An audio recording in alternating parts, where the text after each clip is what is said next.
information and discussions. Textbooks and smartboard. Okay, we mentioned to you before in the process of dividing the schools, we had two needs that we were trying to find a way to meet. Textbook adoptions for science coming up, and a year, we think, reading and history adoptions coming up. But for next year's science adoptions, our science books do not meet the new curriculum. The tests are new next year, much harder. The teachers are going to need help with the textbooks matching. The other thing we're going to need is, we are making a tremendous effort to match the two schools. Parents, through a parent advisory council and PTOs, are asking that the two schools have, the two K-3 schools are similar in what they offer children. I need probably 14 smart boards at Quarles to meet the needs of those, so that every homeroom class has a smart board for the children to use and interact. It is a tremendous tool that they're already using at McCon and at Reeves in all the classrooms. So in the science textbooks, we used the last of the FEMA money, Jamie did, to purchase the textbooks for the 4th through 6th grade school, about $46,000, right, Jamie? Textbooks have gone out of sight, but that will take care of the 4th through 6th grade school. Back in February, we stopped spending at each of the schools, not knowing what would happen the rest of the year with governor's cuts. We pulled all the money from the elementaries to purchase the math consumables for grades K through 2, and also the 6th grade Envision. The what now? 6th grade Envision.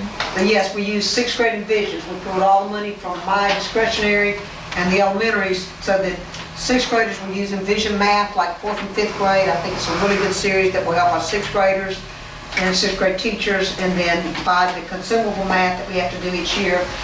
And I'm telling you this because we need still to find the money from this budget, not out of next year's, because we're finding other things with next year's.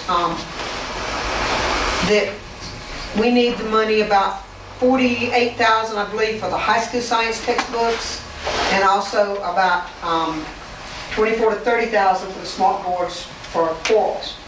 What we're going to ask y'all to do is, or to let you know that what we plan to do, to make sure you don't have an objection, is I've asked Jamie to look through all the different line items in this year's budget and pull from transportation, where we might have had driver costs or insurance costs, or anywhere throughout the district that we can pull to buy the high school textbooks and the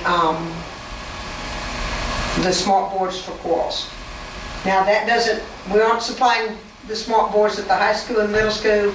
We're going to have to wait for grants or something else, but at least all K-6 will have the same things in every classroom. I like the alignment and transitioning on into the middle. I think it will help. The McCon teachers have become very used to those smart boards, use them daily.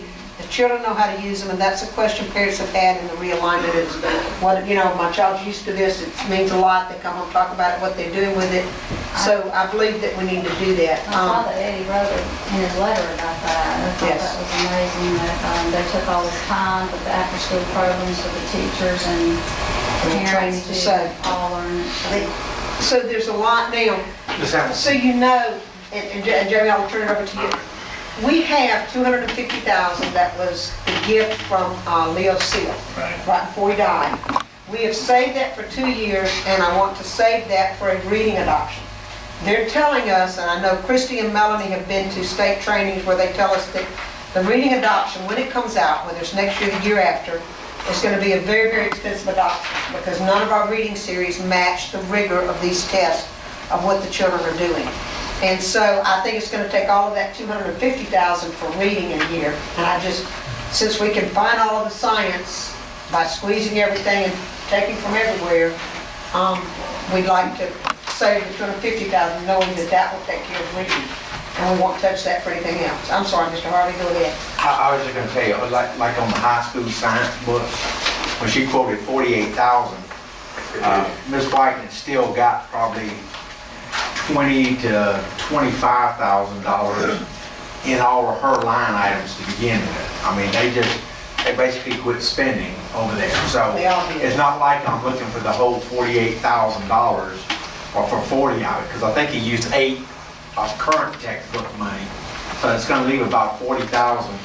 And I'm pretty sure that I can still, she's probably still got about 25 just in her regular budget. But Ms. Hamilton's really asking to look for around 70,000, right? Well, you're looking at for really about the difference, which is about 15 there, and then I don't know how much the smart boards are. I think it's gonna be 20, 30. But like I can tell you just right off the top of my head, like in transportation, I'm looking at my insurance accounts today, and just like bus drivers, well, I had 5 bus drivers that we budgeted health insurance for at $4,500 a person, that either Bonnie used a existing employee, a teacher who already had insurance, so that was not a double cost to us. So there's probably $22,000 left over in just in the bus line item insurance, health insurance. So, and I may be able to just get it all out of just health insurance in the whole district that was not spent. You know, because we have a lot of people who still opt out, but when we budget based on, like all of these people that were hired tonight, I budget to give them insurance. Sometimes they come in and they say that they've got better insurance on their spouse, and so they just stay with the spouse. So, But just so you know, we don't not budget it, because then you run a risk of somebody who doesn't take it in the beginning come in middle of the year and suddenly it isn't there, so we and budget. then we've had some to switch it in the middle of the year saying, well, Yeah, you know, Now I need it. now So- I need it, so you have to have the money there. So if you don't have a problem, that will take care of the science textbooks, which will make our teachers and our parents very happy, because they have been concerned about the newer textbooks. And take care of the smart boards at the K-3, so that the teachers who are asking and the parents who are asking have that. So if you think you can cover it all within the existing budget, then no problem. I mean, I really do. The principals and the teachers are very good. We stopped spending, not knowing what else the government would do. And they did without some special needs they had asked for. And so now we're pulling everywhere to try to get these needs. Something that the board needs to know in case it comes up, I had a meeting with the state superintendent of education last week. Jamie is going to a meeting Thursday, I think, an all-day meeting, where the business managers will be made aware. The last weekend, you know, when they were, before the budget was struck, before all the legislators went back up to Jackson, the conference committees met, and they were trying to come up with a compromise on the budget. What they did at the last minute, Dr. Burnham said, without legislators knowing it, Dr. Burnham, State Superintendent of Education, and what they did is, in order to reach a compromise, because they were at stalemate, they put $44 million into the state budget that doesn't exist.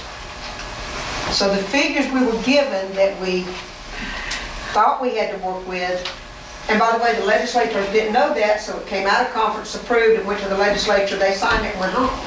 Dr. Burnham met with all the superintendents, had regional meetings over the state to say, don't count on this money, it doesn't exist. It's ad valorem tax reduction money that other districts, if you're not at 55 mills, when you put in your request for taxes for the next year, you can recoup that by asking for a 4 to 7% increase. And I spoke up, Dr. Burnham was telling everybody, said, make sure you recover that, because you won't get this money from the state, it doesn't exist. And I spoke up and I said, but I am at 55 mills, I can't recoup that money. And he looked at me and says, you're right, you're just stuck. For us, we figure that's almost $200,000, right, Jeremy? 220. So